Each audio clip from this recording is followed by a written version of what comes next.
Assalamualaikum warahmatullahi wabarakatuh.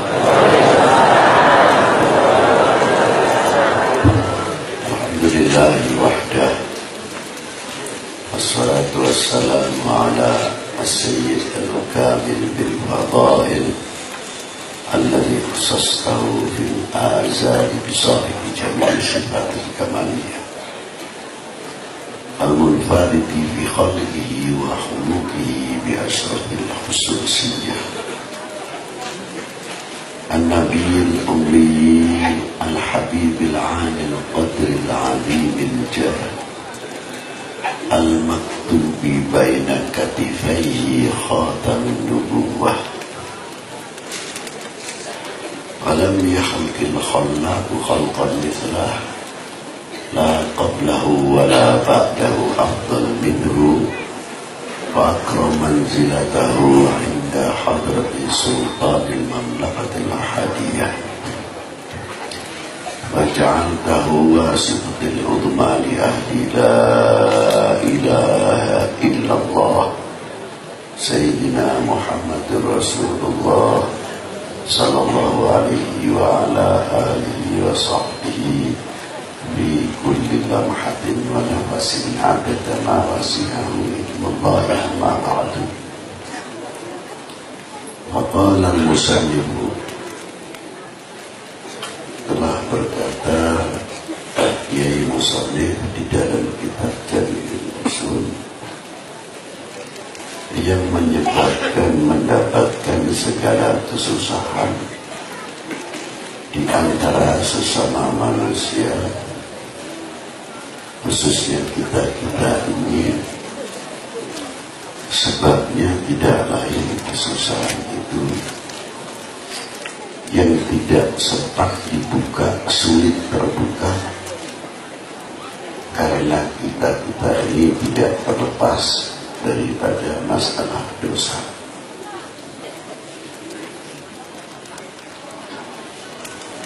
Dari akibat dosa tersebut bisa menjadi hijab penutup, khususnya penutup hati kita, sehingga kita bisa kurang menerobos apa yang kita kehendaki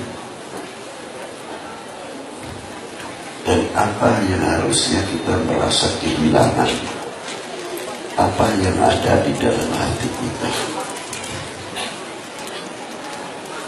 Yang kedua, tentang masalah duniawiyah, ini perbandingan. Yang kedua, untuk perbandingan yang pertama, untuk keseimbangan. Ketika orang itu susah, khususnya dalam dunia tasawuf, khususnya dalam dunia tariqah,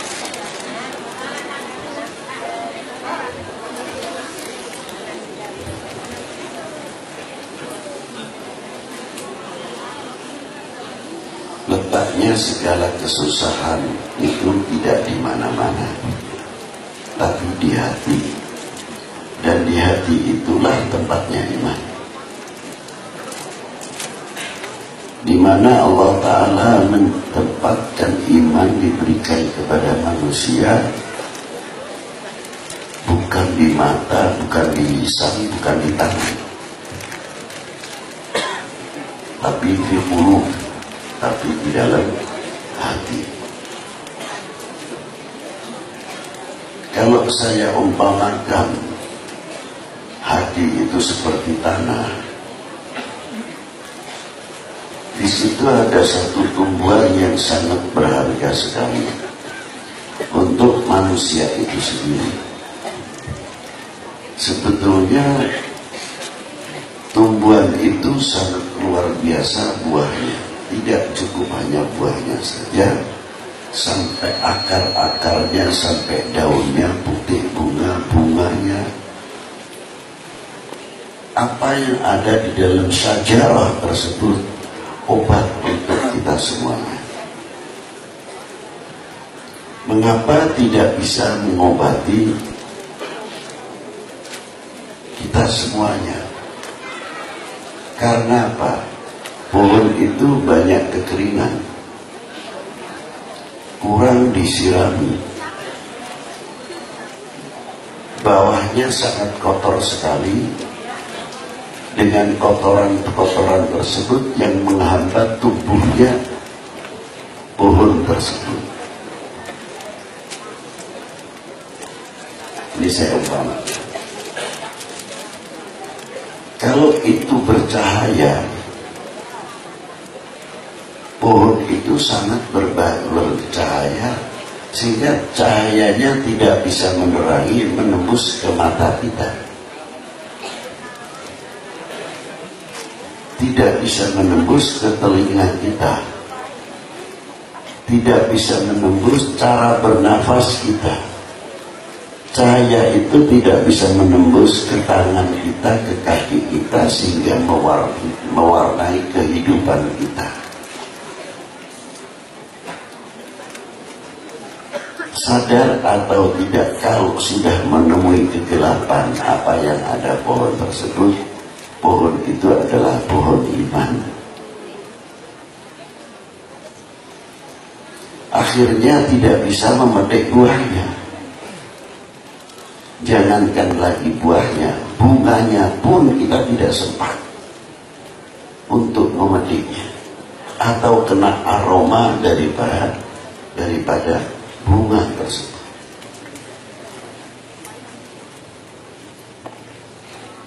Bunga itu sangat harum sekali. Tidak ada dua parfum yang melawan bunga tersebut harumnya.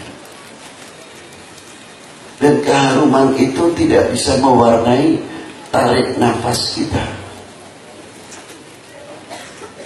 Selalu baunya tidak enak. Apa itu? Banyak husnudonnya, bukan husnudonnya. Itu kalau sudah mewarnai. Prasangka buruk selalu tumbuh, curiga dan lain sebagainya. Bahkan kalau sudah menebal penyakit ini, senang kalau melihat orang susah, senang kalau melihat orang itu celaka, senang kalau melihat orang itu pecah belah, senang kalau melihat orang itu tidak akur. Itu terpelihara. Mestinya jangankan lagi masalah keimanan, kembali kepada pakaian apa yang kita pakai. Kalau kita merasa pakaian yang kita pakai sudah berapa hari tidak pernah dicuci, walaupun parfum selalu kita semprotkan, tapi parfum semahal apapun kalah dengan keringat kita. Badannya sendiri saja nggak betah, apalagi orang lain karena baju tersebut. Ini diantaranya. Lama-kelamaan akibat tidak pernah dicuci menumbuhkan satu penyakit. Ketika tumbuh itu penyakit, anehnya yang pemakai baju tersebut tidak merasa kalau itu penyakit. Ini kalau sudah demikian, celaka.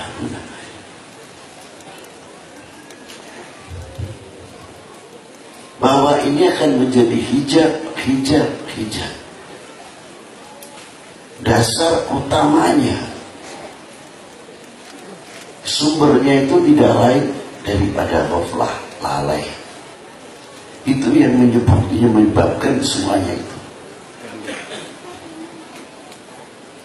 Ketika kita lalai kepada Allah Subhanahu wa Ta'ala, tidak merasa kehilangan, itu yang ajib dan ajaib. Tapi kalau dunia hilang, ributnya setengah mati. Tapi kalau Allah Subhanahu wa Ta'ala yang terukir di dalam hatinya merasa kehilangan, tidak merasa, itu rugi.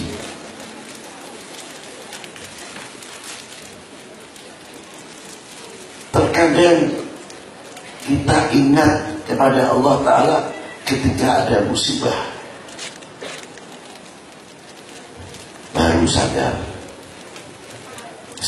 tapi sekadar karena kena musibah. Kalau tidak, maaf salamah, lulu buat.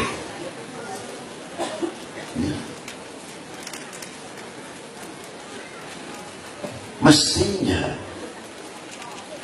susah kita itu di sinilah yang menyebabkan dosa kita, merasa dosa atau tidak, introspeksi atau tidak, ketika kita kehilangan siapa? Nama yang menciptakan kita, nama yang memberikan taufik wal hidayah kepada kita, yang memberikan al-iman wal islam kepada kita, yang memberikan pengertian kita mengerti Al-Quran dan diturunkan kepada siapa? Penuntun kita semuanya, yang membuka cahaya Al-Quran, yang mengerti rahasia Al-Quran adalah baginda Nabi besar Sayyidina Muhammad SAW.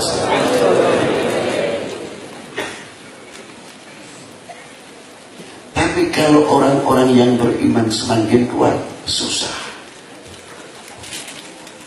Ada satu sahabat yang hidupnya menyepi.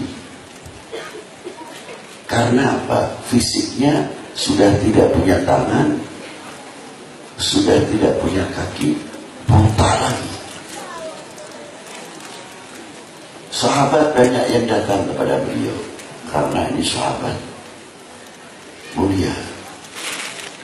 Setiap orang yang melihat nangis, ya Allah, ini orang mulia benar,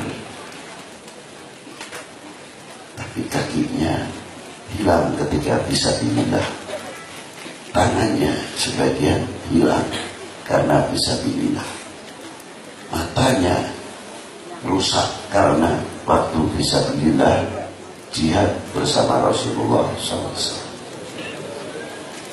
Tapi mukanya bercahaya kal qamar lailatul badri. Sahabat yang melihat menangis. Siap orang-orang yang datang kepada beliau menangis, tapi sahabat itu senyum dengan indahnya, bukan senyum yang dibuat-buat.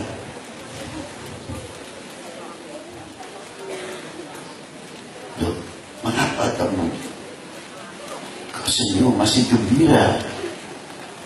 Ya, saya gembira, alhamdulillah. Kehilangan tangan tidak masalah, kehilangan kaki tidak masalah, mataku demikian tidak masalah. Karena apa? Allah masih melekat di hatiku. Aku lebih kehilangan Allah yang telah melekat namanya di hatiku ini. Kalau saya sampai kehilangan kaki saya, tangan saya tidak menjadi masalah karena saya masih terukir di dalam hati. Apa jadinya tangan kita utuh, kaki kita utuh, mata kita utuh, telinga kita utuh, tapi dari hati kita kehilangan Allah Subhanahu wa Ta'ala.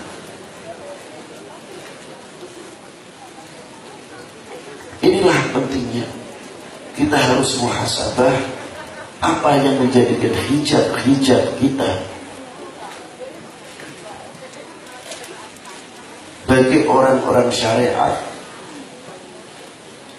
tidak masalah, artinya kehilangan dalam hatinya itu masih boleh dikatakan tidak seperti orang-orang ahli tasawuf. Kalau para aulia illah, para wali, tapi bukan kelas kita. Kita mengharap barokahnya saja yang diberi oleh Allah. Kalau para waliullah, sekejap mata hilang lupa kepada Allah, wajib hukumnya taubat dan nasuha. hilang. 1 sekon, jangankan lagi detik. Inilah yang menjadi hijab kita. Mampukah kita menerobos? Kalau kita mau menerobos, kembali muhasabah, kembalikan. Rujuk kepada syariah. Apa kesalahan kita? Ayo kontras berhabat, ya. Introspeksi pada diri kita masing-masing. Jangan menyalahkan kalau doa tidak diterima.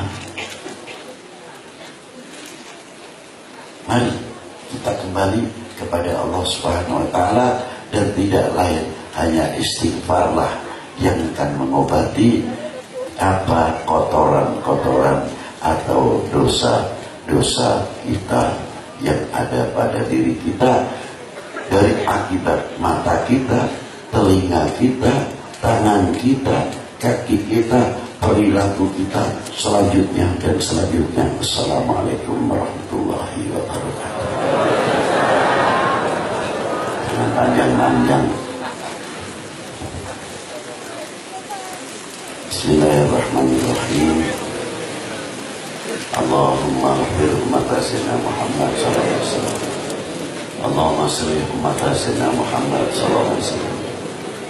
Allahumma arham umat Sayyidina Muhammad sallallahu alaihi wasallam. Allahumma astur umat Sayyidina Muhammad sallallahu alaihi wasallam.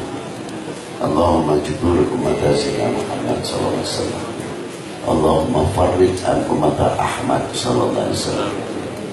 Allahumma sallil imam wal ummah wal ra'i wal ra'iyah wa alihi sallallahu alaihi wasallam wa ahli baiti wa dzurriyyatihi wa man walah.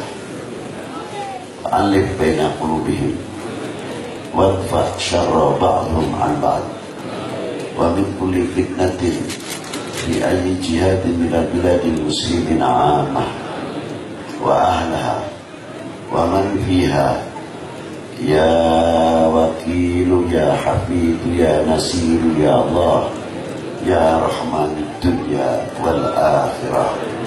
Wa sallallahu ala sayyidina Muhammadin wa alihi wa sahbihi wa baraka wa sallam. Walhamdulillahi rabbil alamin. Assalamualaikum